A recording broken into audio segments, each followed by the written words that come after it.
We're on the 560-kilometer journey from Kampala, which is the capital of Uganda, all the way up to Kitgum, which is not far from the border with Sudan. 10% of the population have HIV, where AIDS orphans are a massive challenge to look after because there are so many of them, where poverty is huge, where communities are very rural and isolated, where there's been massive unrest in the past through militia and unregularized troops marauding through across the border, seizing children, turning them into child soldiers. And people have been in camps for a long time, but now the situation is more settled. People have gone home from the camps, but there's still massive challenges in terms of development, care, health. So the road up to Kitgum has been gradually improved thanks to investment not only from the Ugandan government but also from the Chinese. So this is Gulu. Used to live So it was a camp. Yeah, it was a camp. Going to Bongatira sub-county. Bongatira sub-county is found in Ajwa county, which is part of Gulu district. So there we are going to see the Village Savings and Loans Association, a group that they are working to strengthen their economic base when they save money and they share at a later date to help them support the children that they're taking care of.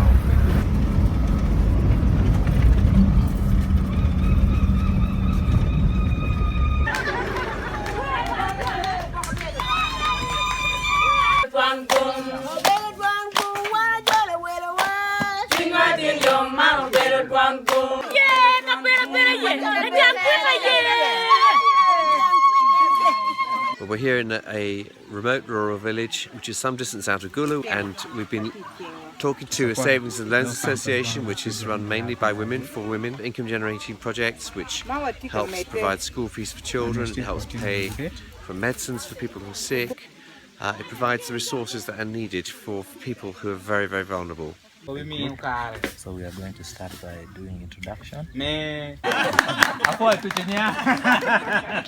Anya David Kabiswa. We started it to give us economic support to support the orphans and vulnerable children we have in our group. And we are still continuing with it. With the savings as usual. The Savings and Loans Association started because the work that was being done with guardians of orphans and the rest of it was struggling because many of the guardians themselves were so extremely poor that they could hardly cope. You pour water, cold water, then you pour this silver fish in it, then you wash it, then you put water on fire. Then after putting water, it boils a bit, then you pour the silver fish in.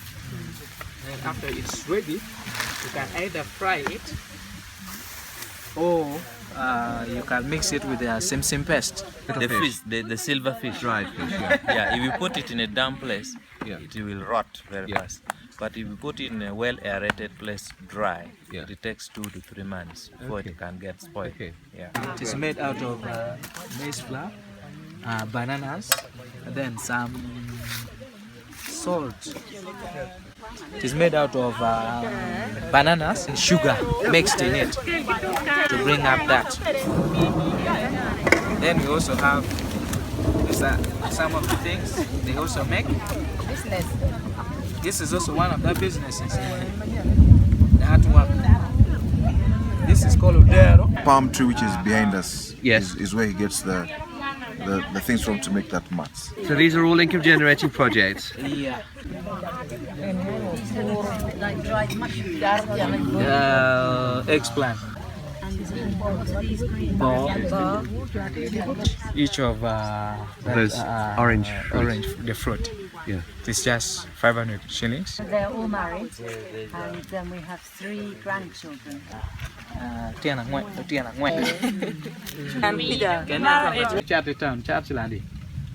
They sell it at 5,000. They take it themselves up to town. They move around with it so that they're able to sell it themselves. There's no sure market. Just create the market yourself. Because if you just walk around like that and it is like who wants. But if you got like these hotel people and say, because you know they have money, you know they have rooms, and you can make them different products, because you can make that, maybe, you know, some want a bicycle, because in that place the bicycle costs a lot. Okay. Some of these people might decide, I want to get a new bed, a new blanket, new sheets. So now when they came to save, they were focused. Okay. Sometimes the advantage of saving as a group is also because of the lending and borrowing that can happen. Then, you know, on liquidation day, you sit there at the mobile money place. You say, Alice, you put. Jane, you put. John Bosco, you put. On the phone. Okay. I'm asking how many people here have a mobile phone? These are the few who have raised up that have phones. About 30%, okay?